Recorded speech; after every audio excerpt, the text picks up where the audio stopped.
যেমন আমাদের কাছে কিছু বোনেরা আসেন, ওনারা মানে কোনো চাকরি করেন না, শুধু সংসার করেন, ওনার সময় নেই ব্যায়াম করার এবং ঘুমানোর।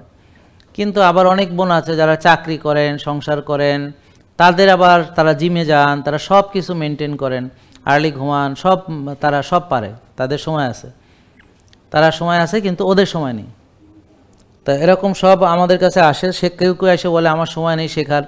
তা আপনার যদি নিজের জন্যে, নিজের শেখার জন্য সময় না থাকে, ঘুমানোর বা ব্যায়ামের বা নিজের যত্ন নেওয়ার সময় না থাকে, তাহলে চিন্তার কোনো কারণ নেই, আপনি বড় রোগী হবেন যত দিন যাবে।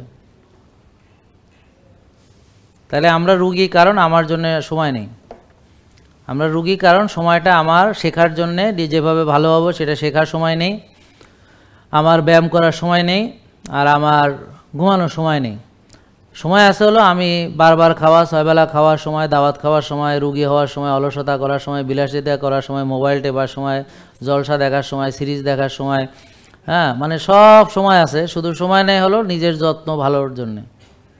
তো যারা বলে সময় নেই, ওরা টাইম ম্যানেজমেন্ট বুঝে না। তো আজকে যারা এখানে এসেছেন, আপনাদের টাইম ম্যানেজমেন্টটা বুঝতে হবে, আপনাকে সময় ম্যানেজ করতে পারতে হবে। আর যদি না পারেন তাহলে তো আপনি রুগী হবেন বা হয়ে গেছেন, আরও বড় হবেন আর কি।